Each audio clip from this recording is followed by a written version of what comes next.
Assalamualaikum warahmatullahi wabarakatuh. Perkenalkan, nama saya Sarah Sumurubu dari Prodi Penyiskesrek kelas C angkatan 18. Di sini saya akan mempresentasikan sedikit tentang landasan bimbingan konseling. Pengertian landasan bimbingan konseling. Landasan di dalam Kamus Besar Bahasa Indonesia Pusat yang diartikan sebagai alat dasar atau tumpuan. Adapun secara istilah, landasan sebagai dasar dikenal pula sebagai fondasi. Mengacu kepada penelitian tersebut, kita dapat memahami bahwa landasan adalah suatu alas atau dasar pijakan dari suatu hal, suatu titik tumpuan atau titik tolak dari suatu hal atau suatu fondasi tanpa berdirinya suatu hal. B. Landasan-landasan bimbingan dan konseling.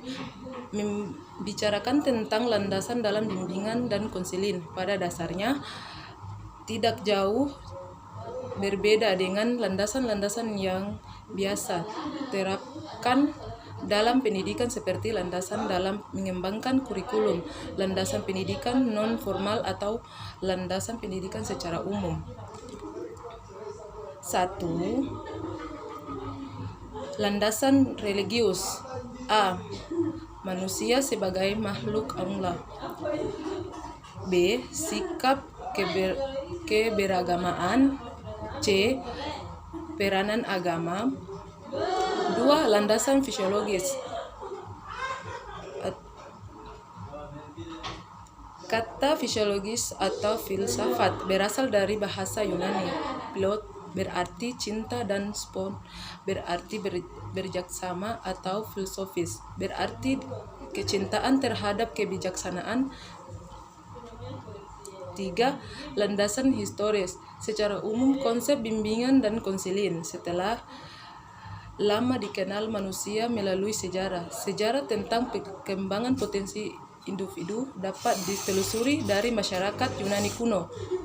Mereka menekankan upaya untuk mengembangkan dan menggunakan individu melalui pendidikan. Plato dipandang sebagai filsuf Yunani kuno karena telah menaruhkan perhatian besar terhadap masalah-masalah pemahaman psikologis individu seperti menyangkutkan aspek isu-isu moral, pendidikan, hubungan dalam masyarakat, dan teologis. 4. Landasan psikologis. Landasan psikologis dalam bimbingan konseling berarti memberikan pemahaman tentang tingkat laku individu yang menjadi sasaran layanan. Terkadang ada tingkah laku yang sejalan dengan norma dan ada yang jauh dari norma agama. Maka dari itu, kita harus mengkaitkan semua itu dengan norma-norma yang telah diajarkan dalam agama Islam. Jika klien memiliki tingkah laku yang jauh dari norma, maka solusinya apa yang kita berikan kepadanya? Misalnya, kita memberikan pengetahuan tentang akhlak-akhlak terpuji yang disukai oleh Allah atau sebaliknya, sehingga dia dapat mengambil kesimpulan sendiri dan mengerti apa yang harus dilakukan ke depannya. Perkembangan BK di Barat sampai awal abad ke-20 belum ada konselor sekolah pada saat itu bekerja konselor masih dituangati oleh para guru. Perkembangan BK di Indonesia. Layanan BK industri Indonesia telah melalui pembicaraan sejak tahun 1962, ditandai dengan adanya perubahan sistem pendidikan di SMA, yakni dengan adanya program perjurusan.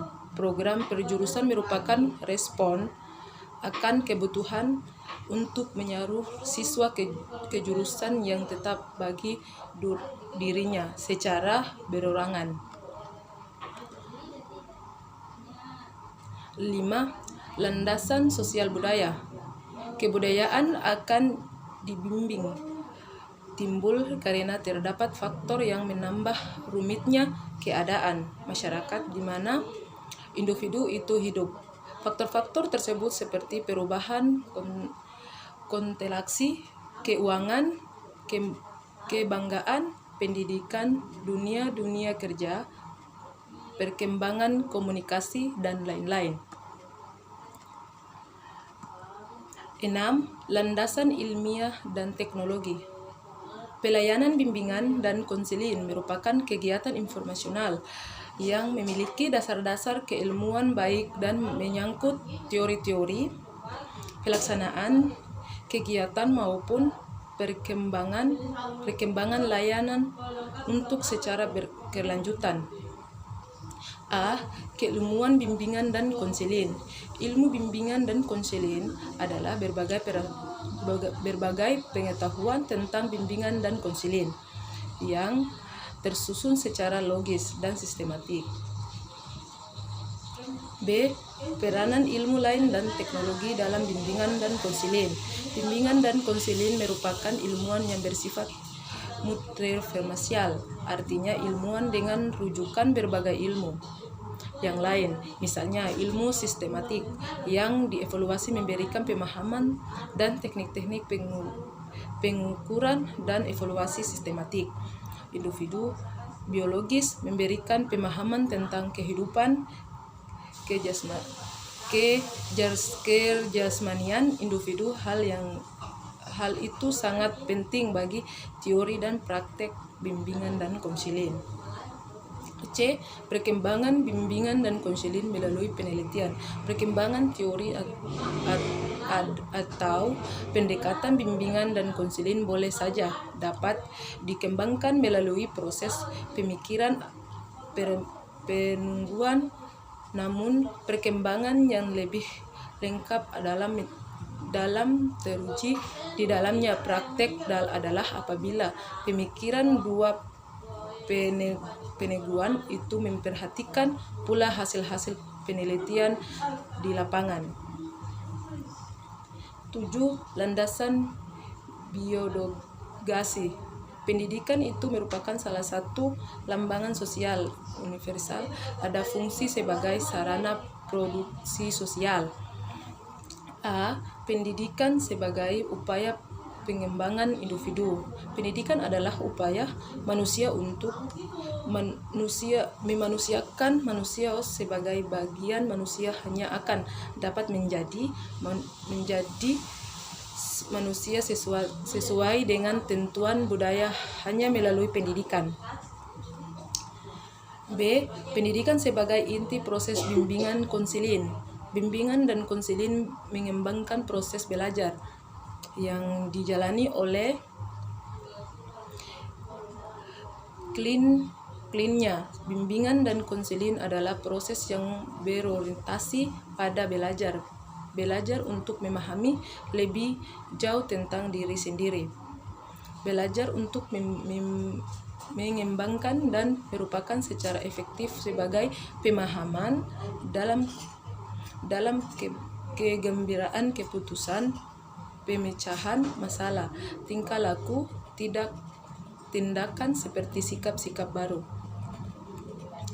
C. Pendidikan lebih lanjut sebagai inti tujuan bimbingan dan konseling. Tujuan bimbingan dan konseling disampaikan memperkuat tujuan-tujuan pendidikan, juga menjadi proses pendidikan pada umumnya. Hal itu dapat dimengerti karena program-program bimbingan dan konseling meliputi aspek-aspek tugas perkembangan individu, khususnya yang menyangkut kewawasan, kematangan pendidikan, karakter, kematangan profesional dan emosional, serta kematangan sosial, semuanya untuk peserta didik pada jangka pendidikan dasar SD dan SLTP dan pendidikan menengah. Mungkin itu saja yang perlu saya presentasikan. Kurang dan lebihnya saya mohon maaf. Wabillahi taufiq wa hidayah. Wassalamualaikum warahmatullahi wabarakatuh.